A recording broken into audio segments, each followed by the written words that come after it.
Hi, I'm Fabian from Physio by Design, and in this video we're going to progress to the third phase of the lower limb corrective session, and we're going to start to progress and use these foam rollers. So I've got two foam rollers, one's a half and the other one's obviously a full. So most of you will have a full. If you do have a half, great, but otherwise we'll just go and I'll show you the full one as well.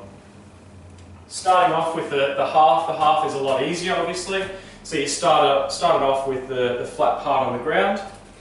Again, making sure you do this in the mirror so you can see what's going on. It's a little bit easier. As you get better, you can move on. But the reason I like to have the foam roller is because you can see a nice straight line. So you can get that foot nice and straight on the foam roller. You can see whether the knee's turned out, so that's turned out over more on the outside of the lateral foot, or it's turning in over in line or more inside the big toe. So we start to line that leg up or the knee up, so the foot's nice and firm on there, grounded down, weight on the heel, tighten up those toes. Turn the knee over the second toe. You should feel the quad, the vastus medialis turn on.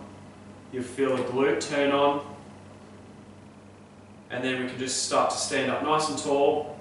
And then just slowly coming down into a squat. So really slide your bottom as far back as you can. Now what I'm doing is only putting 5 or 10% of weight on that back leg. So it's literally there just to stabilise myself. You're going to sit your bottom back as far as you can and back up. Now if you get any pain in your knee, don't go through the pain. So if that just means you have to do a quarter squat, that's fine. As you get better, you'll be able to drop down a little bit further and get more control. Now as you can see, what I've got is my legs are in a nice hip width apart.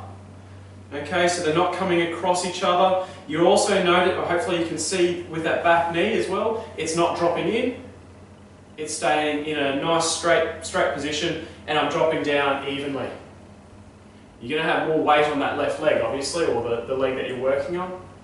I'll turn around onto the side so you can see. So again, weight through the heel, push the toe down, the big toes down, ground down the foot. Activate the quad muscle by turning the knee over the second toe. We're going to slowly slide our bottom back as far as we can and back up. Now you can see that lower limb is not going forward. It's just dropping straight, the knee's just bending and extending. Okay? So that's the first phase. Second, to progress that, you turn it over so it's the rolled section. So again, weight on that leg, I'll do the other side.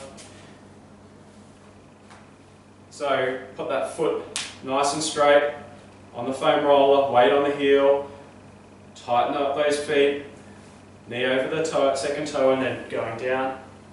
So again, it doesn't look too hard, but it makes it a little bit more unstable. You can see what happens with the foot because it starts to roll. If you don't pre-activate those muscles first, you're going to find that the foam roller is going to roll. So really get yourself sorted first. You're not getting into a squat, you're putting everything right, stabilise that lower limb, tighten up that glute, and then you can come back into that squat. If you need to hold on to something, by all means, so do it in the doorway or have a table right next door or next to you just to stabilise you, that's fine. So we'll go to a full foam roller. So this makes it quite a lot difficult. So again, stabilise yourself. So weight on the heel, push down with the big toe. Get that knee facing over that second toe, tighten up that glute, and we're just going to come up and stand up. Now again, I don't mind if you have that toe touching the ground at this point in time just to stabilise you, but then as you get better, you're going to be able to come up and balance on that foam roller.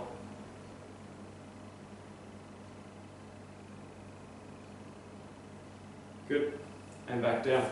So the more you can do that, the better it is. It doesn't take long. I'm already starting to fatigue in those muscles, that's why I'm changing over.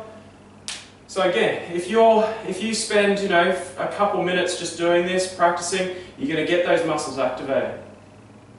The reason I like doing it like this is we've started with slacklining, which is like tightrope walking on a 2-inch band, and that's where you have to really stabilise that lower limb. You do have to use your core, but I tend to find that if you don't have that strength in that lower limb, you're going to be all over the shop. So really important to work on that lower limb, strengthen it all up, then you start to get your balance right, and you can start to find that your walking is more of an activity rather than just going for a walk. So it's a great way to strengthen up all those muscles.